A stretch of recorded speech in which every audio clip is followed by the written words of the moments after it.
सर्दियों में दोस्तों सरसों का साग हम सबको बहुत अच्छा लगता है। लेकिन इसे बनाने में जो इतना ज़्यादा हमारा टाइम वेस्ट होता है उस चक्कर में हम सरसों का साग बनाने से कतराते हैं। तो आज मैं आपको बताऊंगी कैसे आप बिल्कुल आसान तरीके से सरसों का साग घर में बना सकते हैं, जिसमें टेस्ट आएगा बिल्कुल रेस्टोरेंट या ढाबे जैसा, और आपको ज़्यादा मेहनत भी नहीं करनी पड़ेगी। तो चलिए हम रेसिपी शुरू करते हैं। यहाँ पे मैंने लिया है कुकर, और इसमें मैं डालूंगी 1 केजी बारीक कटा हुआ सरसों का साग। सरसों के साग को पहले मैंने अच्छे से 5 से 6 बार 2 बड़े बड़े बर्तन में पानी भर के धो लिया, ताकि इसकी सारी मिट्टी निकल जाए। और फिर इसे इस तरीके से फाइनली चॉप किया है। और यहाँ पे मैंने 1 केजी सरसों का साग लिया है। मैं यहाँ पे 8 से 10 लोगों के लिए रेसिपी बना रही हूँ। अब मैं इसमें डालूंगी 250 ग्राम पालक। पालक को भी मैंने बिल्कुल वैसे ही धोया है। साथ ही मैंने डाल दिया 250 ग्राम बथुआ।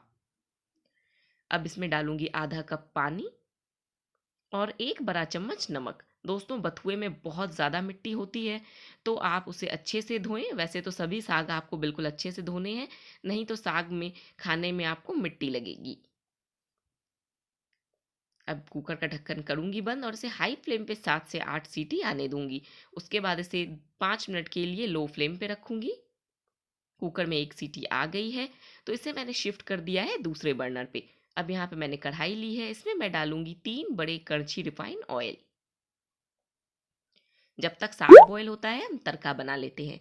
अब इसमें डालूंगी 1.5 बड़ा चम्मच क्रश की हुई लहसुन।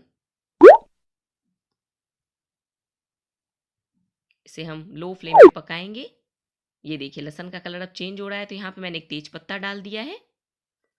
लहसुन अब गोल्डन हो गई है, इससे ज़्यादा हम इसे नहीं पकाएंगे, नहीं तो साग में कड़वाहट आ जाएगी। अब इसमें मैंने डाल दिया 2 बारीक कटे हुए प्याज। यहाँ पे मैंने 2 मीडियम साइज के प्याज लिए थे, जिसे मैंने बिल्कुल बारीक काट लिया है। अब प्याज को कंटिन्यूअसली चलाते हुए हमें सुनहरा होने तक पकाना है। ये देखिए प्याज में अब गोल्डन कलर आ चुका है, बस इससे ज़्यादा हम इसे नहीं पकाएंगे। अब इस टाइम पे यहाँ पे मैंने इसमें डाल दिए 4 बारीक कटे हुए टमाटर। दोस्तों, प्याज को अगर आप थोड़ा सा कम भी कुक करेंगे तो भी साग में अच्छा ही टेस्ट आएगा, लेकिन ज़्यादा ना पकाएं। यहाँ पे मैंने 4 बारीक कटे हुए टमाटर डाले हैं, और टमाटर मैंने बिल्कुल बड़े साइज़ के लिए हैं। अब इसमें डाल रही हूँ 3 बड़ा चम्मच बारीक कटी हुई हरी मिर्च। यहाँ पे मैंने 10 से 15 हरी मिर्चें ली थी, जिसे बिल्कुल बारीक काट लिया है। टोटल ये 15 हरी मिर्च है। मिर्च आप अपने टेस्ट के अकॉर्डिंग डालें। अब इसमें डाल रही हूँ 1 चम्मच नमक, 1 चम्मच लाल मिर्च पाउडर, आधा चम्मच हल्दी पाउडर और 1 चम्मच धनिया पाउडर। इसी चम्मच से मैंने सभी मसाले मेजर किए और हैं। 1.5 बड़ा चम्मच यहाँ पे कद्दूकस की हुई अदरक भी मैं डाल दूंगी। इन सबको करूंगी अच्छे से मिक्स, और कड़छी से इस तरीके से टमाटर को हमें मैश करते जाना है, ताकि यहाँ पे इसकी एक चटनी सी बन जाए और हमारा तड़का अच्छे से रेडी हो सके। फ्लेम को मैंने रखा है मीडियम हाई। आप देख सकते हैं ये जो हमारा मसाला है ये अब तेल को छोड़ रहा है। आपको किनारों से ऑयल नज़र आ रहा होगा, तो बस तड़का बन गया है। फ्लेम को कर देती हूँ मैं ऑफ, और हमारा साग भी दूसरे तरफ से बॉयल हो चुका है। तो अब मैं आपको दिखाती हूँ आगे का प्रोसेस। ये देखिए साग बिल्कुल अच्छे से गल चुका है। 8 सीटी आने तक हमने इसे हाई फ्लेम पे पकाया था, फिर 5-7 मिनट के लिए मैंने इसे लो फ्लेम पे रख दिया। तो दोस्तों, ये साग बनाने में आपको बस 10 से 15 मिनट का समय देना होगा और आपका साग बन के रेडी हो जाएगा। अब हम इसे करेंगे ग्राइंड। तो यहाँ पे मैंने लिया है एक बड़ा सा जार। अब इसमें मैं डाल दूंगी ये साग। इसे हम 2 पार्ट में ग्राइंड करेंगे, एक साथ सारा साग हमें ग्राइंड नहीं करना है। और साग को बहुत देर चला के इसका पेस्ट भी नहीं बनाना है। इसे हम फटाफट से बस एक बार चलाएंगे और ऑफ कर देंगे, फिर एक बार चलाएंगे और ऑफ कर देंगे। मैं आपको कंसिस्टेंसी दिखाती हूँ। बिल्कुल उसी तरीके से आपको साग को पीस के रेडी करना है।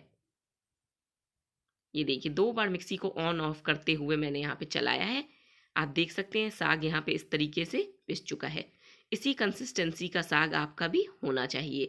बिल्कुल फाइन पेस्ट यहाँ पे हमें साग की नहीं बनानी है। अब इस टाइम पे मैं इसमें डालूंगी 2 बड़ा चम्मच मक्की का आटा। इससे साग में बहुत ही अच्छा टेस्ट आएगा। फिर से इसे बस एक बार ऑन करूंगी और ऑफ करूंगी। बस हमारा साग अच्छे से ग्राइंड हो चुका है। इसी तरीके से बचे हुए साग को भी मैं ग्राइंड कर लूँगी और इसे डाल दूँगी तैयार तड़के में। दोस्तों, इस तरीके से अगर आप सरसों का साग बनाएँगे, तो आपके घर में बच्चे अगर सरसों का साग नहीं खाते हैं, तो वो भी आसानी से खा लेंगे और टेस्ट दोस्तों बहुत ही इसका अच्छा आता है। आप एक बार इसे ट्राई ज़रूर करें। यहाँ पे पीसे हुए साग को मैंने डाल दिया है तैयार तड़के में। साथ ही डाल रही हूँ 1 कप पानी और फ्लेम मैंने रखी हुई है मीडियम हाई। अब साग और तड़के दोनों को हमें आपस में मिक्स अप करना है। तो मैं इसे अच्छे से मिला लेती हूँ और अब इसे रख दूंगी लो फ्लेम पे जब तक इसमें से सारा का सारा ऑयल रिलीज नहीं हो जाता। ये देखिए दोस्तों, 5 मिनट के बाद आप देख सकते हैं जो भी हमने ऑयल डाला था वो अब ऊपर आ गया है। तो यानी कि ये साग बन के तैयार है। फ्लेम को मैंने कर दिया है ऑफ और चलिए अब मैं आपको दिखाती हूँ इसे सर्व करके। दोस्तों, सरसों का साग जब आप सर्व करें तो उसके ऊपर बटर ज़रूर डालें। अगर आप इस तरीके से जितनी क्वांटिटी मैंने बताई है इतना साग बना रहे हैं, तो जब आप फ्लेम को ऑफ करेंगे और इसे डालेंगे सर्विंग बाउल में, उसके बाद आप 100 ग्राम बटर इसमें डाल दें, जिससे इस साग का टेस्ट कई गुना बढ़ जाएगा।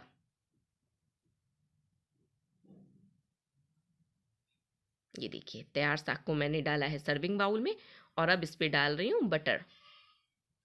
यहाँ पे मैंने थोड़ी क्वांटिटी में अभी साग निकाला है इस बाउल में, तो इसीलिए मैंने बटर भी थोड़ा डाला है। लेकिन मैंने आपको बटर की क्वांटिटी बता दी। अगर आप मेरे तरीके से 1.5 किलो साग बना रहे हैं तो आप उसमें 100 ग्राम बटर ज़रूर डालें। आप देख सकते हैं साग की कंसिस्टेंसी, ये बिल्कुल पेस्ट की तरह भी नहीं है। ऐसा लग रहा है जैसे हमने इसे मथनी से ही मथा है, लेकिन दोस्तों इसका टेस्ट आएगा बहुत ही ज़्यादा ऑसम। तो आप इस तरीके से एक बार ये रेसिपी ट्राई ज़रूर करें और फटाफट से साग बना के अपने घर में सभी को खिलाएं, अपना टाइम भी बचाएं। तो दोस्तों, अगर रेसिपी पसंद आई हो तो प्लीज़ चैनल को सब्सक्राइब करें, वीडियो को लाइक करें। मिलते हैं नेक्स्ट रेसिपी के साथ, तब तक के लिए गुड बाय।